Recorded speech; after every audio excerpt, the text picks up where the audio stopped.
بسم اللہ الرحمن الرحیم۔ خوش آمدید۔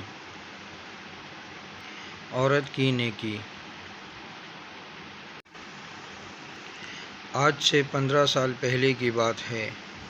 ہمارے محلے میں ایک گورکن رہتا تھا جو فوت ہو چکا ہے۔ مضبوط جسم اور بڑی بڑی آنکھیں جن میں نور ہی نور بھرا ہوا تھا۔ ایمان اس کے چہرے سے جھلکتا تھا۔ بارش چہرہ اس کی ایک ہی روٹین تھی۔ صبح گھر سے نکلتا اور شام کو قبرستان سے واپس آتا تھا۔ ہمیشہ راستے کے ایک طرف ہو کر چلتا تھا اور کسی کی طرف بری نظر سے نہیں دیکھتا تھا۔ ایک دن محلے کے پڑھے لکھے لڑکے اکٹھے ہوئے اور اس سے کہنے لگے، آپ کی ساری عمر قبرستان میں گزری ہے، ہمیں کوئی واقعہ سنائیں۔ یہ سن کر وہ سنجیدہ ہوا اور لمبی سانس لی اور کہنے لگا، آج مجھے 27 سال ہو گئے ہیں، میں قبریں بنا رہا ہوں۔ میرے ساتھ ایک ہی واقعہ گزرا ہے۔ گرمیوں کی دوپہر تھی۔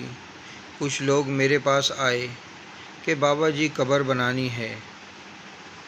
میں نے پوچھا کہ آدمی ہے یا عورت ہے؟ تو انہوں نے بتایا کہ عورت ہے، کرنٹ لگنے کی وجہ سے فوت ہو گئی ہے۔ وہ لوگ یہ کہہ کر چلے گئے۔ میں عموماً اکیلا ہی قبر بناتا ہوں۔ میں نے سخت گرمی میں قبر بنانا شروع کر دی۔ دوپہر 2-2:30 بجے تک قبر مکمل ہو گئی۔ قبر کو فائنل ٹچ دینے کے لیے میں نے قبر کے اندر کدال ماری تو مجھے ایسی آواز آئی جیسے کوئی شیشے کی چیز ٹوٹ گئی ہے، اور بس پھر خوشبو ہی خوشبو پھیل گئی اور قبر ٹھنڈی ہو گئی۔ میں قبر میں ہی لیٹ گیا۔ باہر سخت گرمی تھی، اندر قبر ٹھنڈک اور خوشبو سے بھری ہوئی تھی۔ اس سے میری روح تک خوش ہو گئی۔ میں حیرانی اور دہشت سے خاموش رہا۔ مغرب کے بعد جنازہ آ گیا۔ عورت کے ورثاء نے اسے دفنا دیا اور چلے گئے، مگر میرے اندر تجسس بھرا ہوا تھا کہ اس عورت کی کون سی نیکی ہے جو اس کو اتنا بڑا انعام ملا ہے۔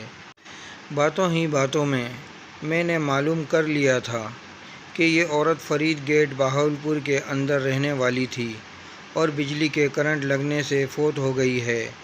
آبا و اجداد یہیں کے رہنے والے تھے۔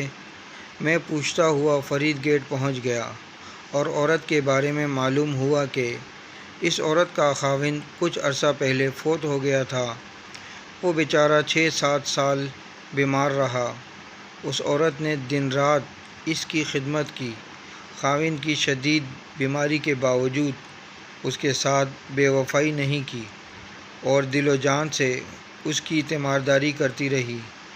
باوجود غربت کے اس کو محنت مزدوری کر کے کھانا کھلاتی رہی اور اپنے جذبات کو اپنے بیمار خاوند پر قربان کر دیا۔ جو لوگ اللہ تعالیٰ کی رضا کی خاطر بے لوث انسانیت کی خدمت کرتے ہیں اور اپنی راتیں بھی اللہ کی راہ میں جاگتے ہیں، انہی لوگوں کے بارے میں اللہ تعالیٰ نے فرمایا ہے کہ میں ایسے ایسے انعامات دوں گا کہ جس کو کسی آنکھ نے دیکھا اور کسی نے تصور بھی نہیں کیا۔ خوش نصیب ہیں وہ لوگ جن کی قبریں خوشبو اور ٹھنڈک سے بھری ہوئی ہیں۔